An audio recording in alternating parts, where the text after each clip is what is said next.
Lettres de l'École internationale 5.3 Retour au commencement par Kim Nataraja. Après avoir décrit le sommet de la montagne, il est temps de redescendre dans la vallée. Revenons aux pères et mères du désert qui ont tellement inspiré John Main à travers les écrits de Jean Cassien. Au IVe siècle, de nombreux chrétiens se sont installés dans le désert égyptien dans l'intention d'y mener une vie chrétienne et une dévotion authentique. On doit avant tout y voir une réaction à la situation dans laquelle se trouvait le christianisme peu de temps après être devenu la religion officielle de l'Empire. Lorsque Constantin déclara la tolérance de la religion chrétienne en 313, après sa conversion à la bataille du pont Milvius, et qu'il se montra ensuite favorable aux conclusions du concile de Nicée en 325, le nombre de chrétiens pratiquants passa, dans les décennies suivantes, de 3 à 30 millions.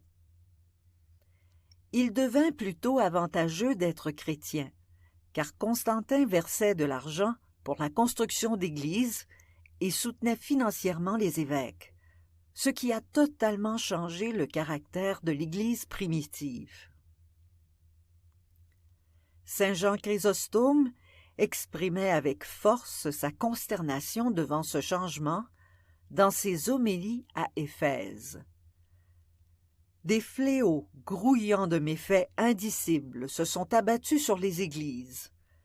Les offices principaux sont devenus commercialisables. L'excès de richesse, le pouvoir énorme et le luxe détruisent l'intégrité de l'Église. Les chrétiens engagés étaient non seulement désorientés par la position que le christianisme occupait désormais, mais ils étaient consternés par la décadence croissante de la société. La société était considérée, par les pères du désert, comme un naufrage où chacun devait surnager pour survivre. Cela amena certains à aller vivre le message de l'Évangile dans la solitude du désert égyptien, avec la parole de saint Paul comme règle de vie. Ne prenez pas pour modèle le monde présent, mais transformez-vous en renouvelant votre façon de penser. En outre, les premiers chrétiens considéraient le martyre comme un moyen de suivre vraiment le Christ. Avec l'adoption du christianisme par Constantin, la persécution cessa.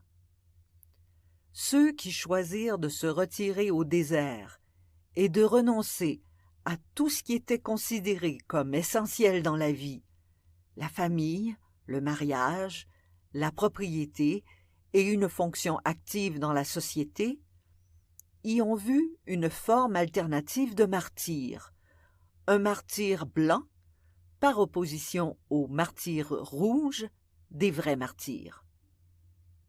La vie de Pacôme décrit l'effet que ces martyrs et la vie qu'ils voulaient mener avaient sur la foi des chrétiens. La foi augmentait grandement dans les églises de tous les pays, et des monastères et lieux pour ascètes commencèrent à apparaître, car ceux qui furent les premiers moines avaient vu l'endurance des martyrs. La grande tradition de se retirer de la vie ordinaire dans le désert avait toujours existé dans la tradition judéo-chrétienne. Il suffit de penser à Moïse, Élie, Jean-Baptiste et même Jésus. On rapporte également que saint Paul s'est retiré en Arabie pendant 3 ans après son expérience visionnaire de Jésus sur la route de Damas, pour essayer de comprendre cette révélation. Le désert représentait pour les chercheurs spirituels non seulement un symbole, mais aussi une manifestation réelle de Dieu. Comme Dieu, il était immense, impressionnant, grandiose, sans limite et insondable, suscitant immédiatement l'émerveillement, seule réponse qui convienne à Dieu. Seule demeure à la contemplation de l'âme l'émerveillement face à l'invisible et l'incompréhensible. Grégoire de Nice. Le besoin de se retirer et d'avoir une pratique spirituelle plus intense ne fut pas seulement une réaction à la situation des premiers chrétiens. Il semble être également un développement naturel qui se produit au cours du parcours spirituel. Nous nous retirons aussi dans le silence et la solitude de notre cœur chaque fois que nous méditons. D'après tous les récits, saint Marc fut disciple de Pierre et de Paul lorsqu'il parcourait la Méditerranée pour évangéliser. En tant que disciple de Pierre, il fut ordonné par lui à Rome. Il alla jusqu'en Afrique et surtout à Alexandrie, dont il devint l'évêque, et il fut martyrisé en 68. L'Église copte fait ainsi remonter sa fondation à saint Marc. Son enseignement reposait en grande partie sur celui de saint Pierre, ce qui, dans une certaine mesure, explique l'approche littérale de la foi chrétienne des Coptes.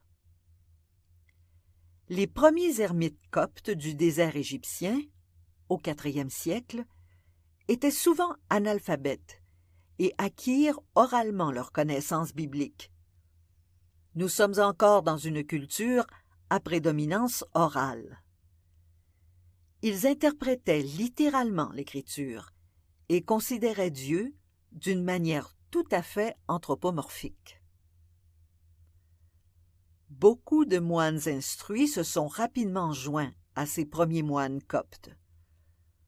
Ce sont ceux qui furent fortement influencés par l'enseignement d'Origène et qu'on appelait les moines origénistes. Évagre et Cassien en faisaient partie. Contrairement aux moines coptes, ils croyaient que l'humanité est fondamentalement bonne et que l'âme a une véritable ressemblance avec Dieu. Grâce à la purification des émotions et à la contemplation, des hommes qui n'étaient plus captifs des pensées, des mots et des images étaient capables, par l'intermédiaire du Christ, de monter vers Dieu et de s'unir à lui. Quelle que soit leur théologie, leur véritable enseignement, conservé sous forme de courts récits qui ouvrent des perspectives psychologiques profondes, était similaire, car il se basait sur la même expérience pratique d'une vie de prière profonde dans le silence et la solitude, comme nous le verrons la semaine prochaine.